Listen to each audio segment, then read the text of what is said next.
Shalom. Selamat pagi Bapak, Ibu, Saudara. Terima kasih telah bergabung bersama kami dalam renungan harian Jemaat GKJ Bandung. Bersama kita akan mendengarkan firman Tuhan dan merenungkannya. Bapak-bapak, ibu-ibu, dan saudara-saudara sekalian, selamat pagi. Kita berjumpa hari ini Rabu 1 Oktober 2025. Kita akan sejenak merenungkan firman Tuhan, namun sebelumnya mari kita berdoa. Ya Allah, kami siap untuk mendengarkan dan merenungkan firman Tuhan. Kiranya Tuhan berkenan menyapa kami, supaya firman Tuhan itu boleh memimpin kami, khususnya pada hari ini, supaya hidup kami berjalan sesuai dengan perkenan Tuhan. Terima kasih Tuhan. Amin. Saudara-saudara, renungan hari ini dengan tema Tuhan mengenal kita. Ini saya dasarkan pada kitab Mazmur 139.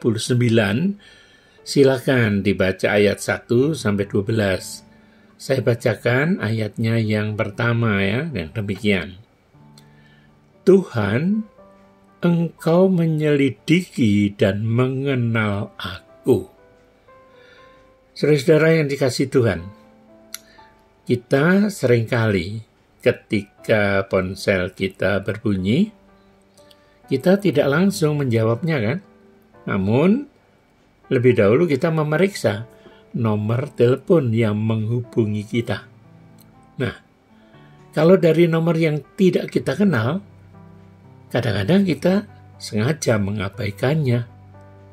Karena memang saat ini makin banyak orang yang tidak bertanggung jawab, yang menyalahgunakan fungsi telepon untuk tujuan-tujuan yang jahat.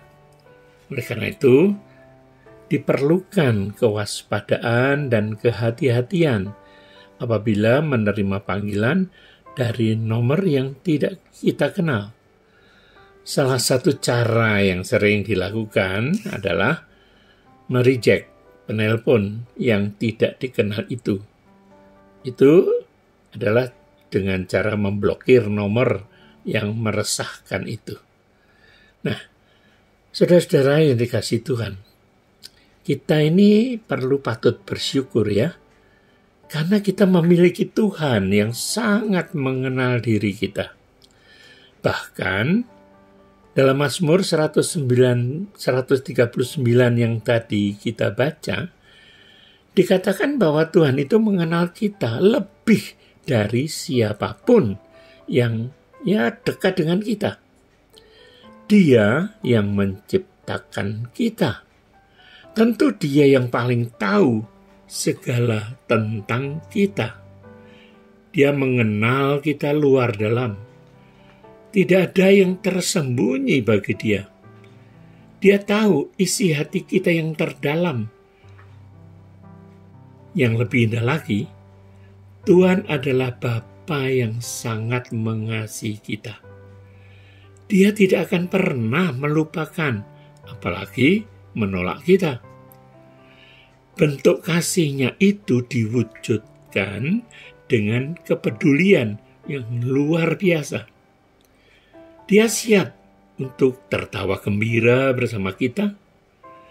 Dia pun bisa turut bersedih bersama kita saat kita mengalami masalah atau menghadapi kesulitan, kegelapan, atau katakanlah semacam malam begitu.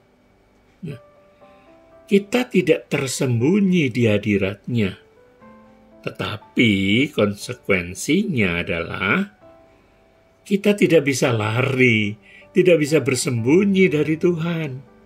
Artinya, tidak ada perkara kita yang tidak diketahui oleh Tuhan.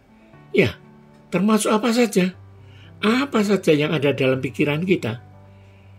Dia sangat tahu secara detail, rinci tentang diri kita. Oleh karenanya itu, kita harus selalu memperhatikan dengan seksama bagaimana kita hidup, berpikir, berkata-kata, bertindak. Jangan sampai kita justru berperilaku tidak benar yang bisa mendatangkan Tuhan marah pada kita. Di sisi lain, kita bisa justru merasa tenang, tidak perlu khawatir, bahkan dalam pergumulan kita yang berat sekalipun. Karena kita selalu ada dalam pengawasan Tuhan. Dia senantiasa menyertai, menuntun, membimbing, menopang, dan melindungi kita kapanpun dan dimanapun kita berada. Oleh karena itu, mari kita menyadari bahwa Tuhan itu senantiasa hadir di dalam setiap hal dalam kehidupan kita. Tuhan itu tidak pernah jauh dari kita. Maka, mari rasakan dan temukan Tuhan di dalam setiap gerak hidup kita. Mata Tuhan itu selalu tertuju kepada orang-orang benar. Amin. Mari kita berdoa. Terima kasih Tuhan, karena Tuhan ternyata sebenarnya selalu melihat kami, melihat saya, apapun yang saya lakukan, pikirkan, bahkan juga ucapan dalam batin sekalipun. Oleh karena itu Tuhan, tolong supaya kami menyadari itu, sehingga hidup kami selalu diperkenan Tuhan, selalu sesuai dengan kehendak Tuhan. Terima kasih Tuhan. Amin.